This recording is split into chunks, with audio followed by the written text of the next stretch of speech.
Welcome to the Nonprofit Exchange Podcast.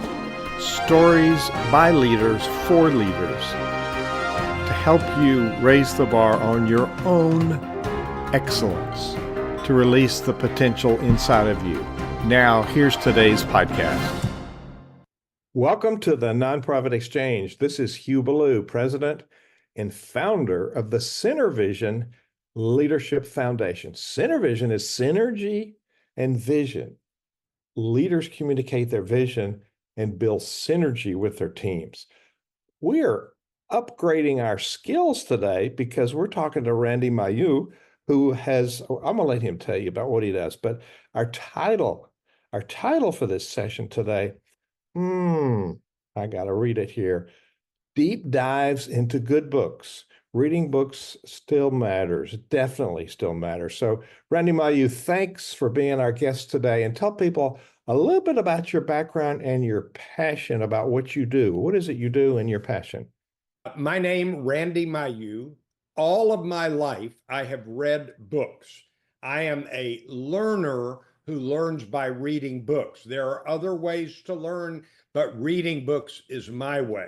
I did spend about 20 years in ministry, and for 27 years nearly, I have conducted an event in Dallas called the First Friday Book Synopsis, where I present synopses live and streaming on Zoom of best-selling business books. Here is my handout for Extreme Ownership by Jocko Willink and Leif Babin, two former Navy SEALs. So I prepare a 10 to 12 page handout, and that's what I do. Now, by background, I mentioned that I've always been a reader. I started with comic books, then I went to the Hardy Boys, then Don't Tell My Mother, I read Mickey Spillane, and then I started reading serious books, nonfiction books. And though I have really focused on business books, we've presented over 630 synopses of business books. A synopsis lets you know what's in the book. It's not a review. It is more than a summary, far more.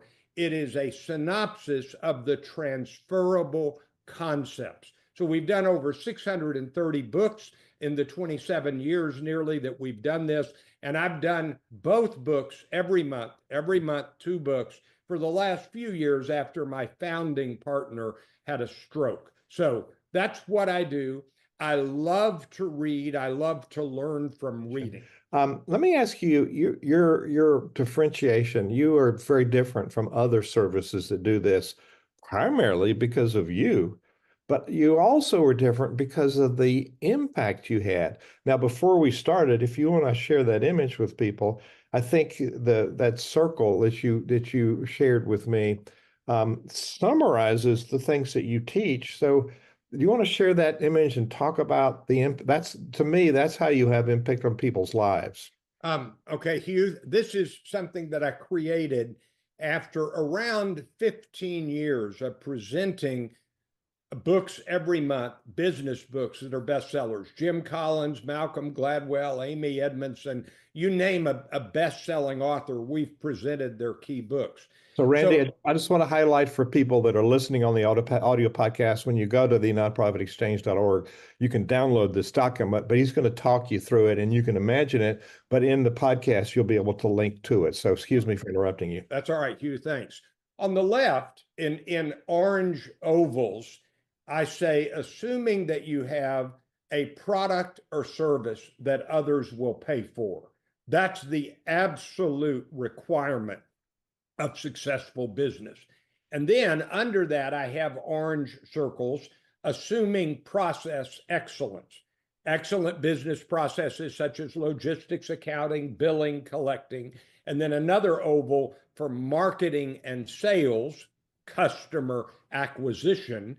And then the last oval on the left, customer service, customer experience, that's customer retention. Without those four ovals churning along effectively, you're not going to have an effective business. And yes, I have presented books on those four ovals, especially marketing and sales and customer service and customer experience. But on the right side of the screen, I have the key, what I call my bubbles. They're circles.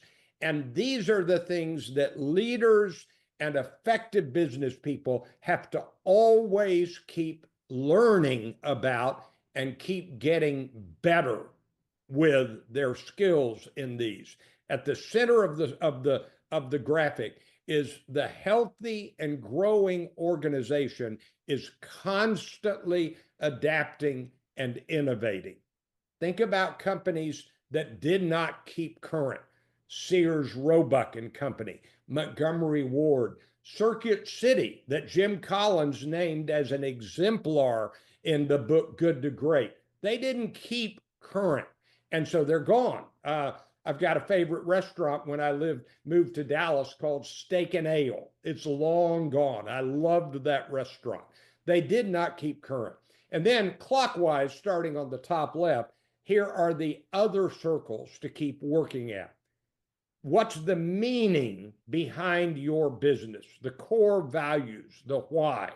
And then the next circle is what's your strategy? And the next circle is how do you build your leader and leaders? And the next circle, how do you build and nurture your teams? The next circle is how do you hire the right talent? How do you nurture the talent? The next circle is how does everybody get aligned in the corporate culture where everybody's on the same page? The next circle, communication. And I give this to companies and they always say we are weak on communication. Over my shoulder, I've got the Chip Heath and Dan Heath book, Made to Stick on Communication. Good book. And then execution. That's the execution of your strategy. And then measure your progress. And then the last circle is removing bottlenecks. Every one of these is critical, and there are good books that I've presented for every one of those circles. Hugh? You were so spot on. I mean, you and I haven't really talked about this, but so I want to remind people listening, whether you're clergy, there's the business of church, whether you're a community organization like a membership organization, a chamber of commerce, or you're a community-based charity or a nonprofit university. You're in a business. It's a tax-exempt business. So when he's talking about your product or service, if it's college, you're educating people. If you're feeding the homeless or you're housing the homeless, you're feeding people, and in churches, it's our transformational journey. So we do have a product. And so think of it in terms of your product and how does it impact people's lives? That chart is worth the whole interview right there, Randy. Thank you so much. Last time I read your resume, it was 625 books, and now it's 630. So you gotta work hard to keep up with Randy Mayeux. Randy, what do you want to leave with people? What thought do you want to leave with people today? I do want to say first, Hugh, thank you for inviting me. And this has been a pleasant and wonderful conversation. I want to say when you need to tackle a question or challenge, just Google this question.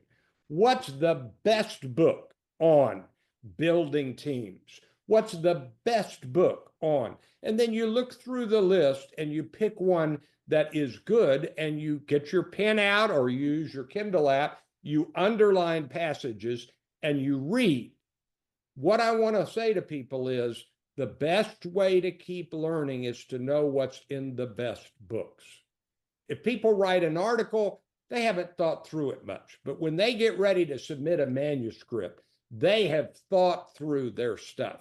And so that's where you get your deepest dive into those good books. So that's what I want to say. You heard it right here on the Nonprofit Exchange. Randy Mayeux, thank you so much for being our guest today. Thanks, you. Thank you for listening to the Nonprofit Exchange.